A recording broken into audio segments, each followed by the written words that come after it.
Hi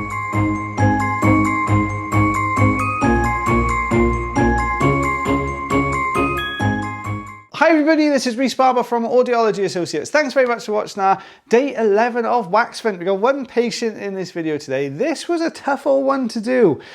Basically, this patient, you can see, he's got some very dry wax. It's formed very angular shapes in here, not ideal for suction, but we need to clear this front section first.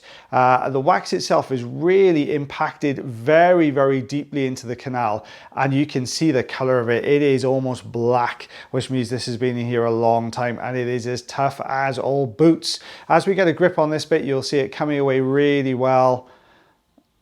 Look how this has formed that kind of, that sort of almost like an O shape in there. This little kind of ring shape of wax there. There we go, out that comes. You can see a bit of dry skin underneath. Now, that I was hoping that was going to pull the next section forwards, only because we've got a very flat, hard piece of wax here.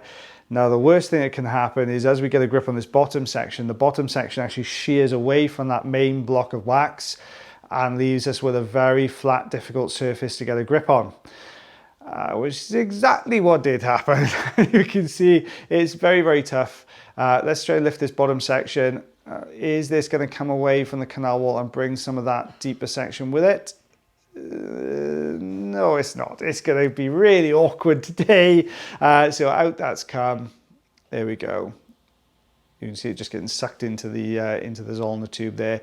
You can see how this would now be difficult because look at the position and shape of this particular portion of the ear canal. See how it's not round, it's oval and it's tilted.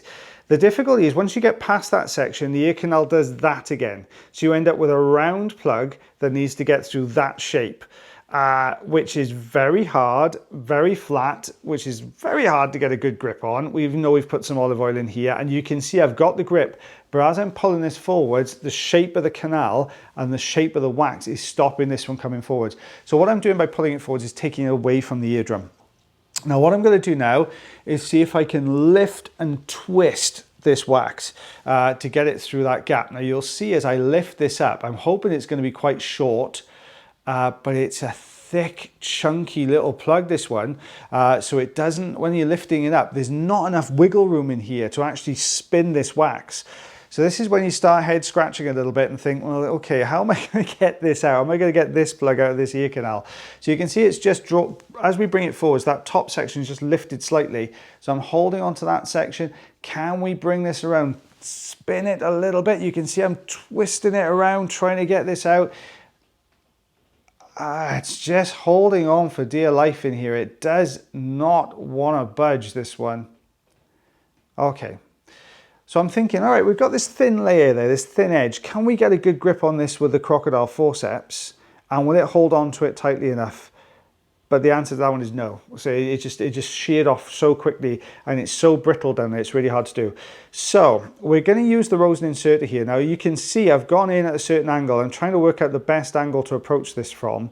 I'm trying to get into this little gap here, but as you can see, as I've twisted here, we've lost our visual. So we're going to have to reposition the Rosen inserter here. There we go. Let's spin. I'm on the surface of this wax now, okay? Let's spin and twist and pull like a corkscrew. Here we go. There we are. As we turn, we can see we've actually brought it into the shape that we needed to bring it down. And this slow twisting motion, you can see I wasn't behind the wax. I was literally on the surface of it there. I managed to bring this down the canal. So let's nip over the top. There we go. I still think the Rosen insert is still my favorite out of the St. Barber insert. I think it's far more useful. I really do.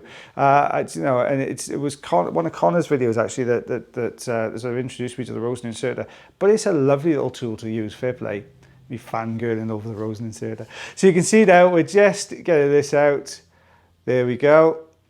You can see what I mean about the shape of that now and how it was this kind of penny, like a thick penny shape. And there we go. There's the eardrum looking good. There's a couple of little splodges of oil on there. And we'll just take a look now for the other side as well. So this is the same patient, other ear canal on this one. So you can see that coming away really well here. I forgot to do I forgot to include the shot. I'm sorry, guys. I've been looking in there at the beginning. So this is actually going straight into the suction, obviously. But you can see that good old plug coming away there. Luckily, it's not quite as deep. This next section is a very similar shape. You can see how it's twisted and flattened the canal a little bit. And but luckily, this section had been really, really well oiled. And as we lift here from the base, same kind of concept, lifting over the recess. There we are. Out, that's starting to move and travels down the ear canal really well. Oh, just got a little bit stuck as we brought it out to the ear canal. There we go. Out that comes. So a very thin layer, very similar actually to the other side. So we'll show you exactly in a second what we removed from both ears. Oh, let's take a look at the eardrum first. Well, looking lovely and healthy. You can see how it's very twisted onto its side as well, that one. So we asked what we removed 2 centimeters, 7/8 of an inch there, guys, from both ear canals. Well, guys, I hope you enjoyed that video. Please stay tuned for tomorrow, because tomorrow is day 12, I think, of Waxfent. So as always, guys, take care of yourselves, take care of your ears, and take care of one another. And we shall see you tomorrow. Bye, everyone.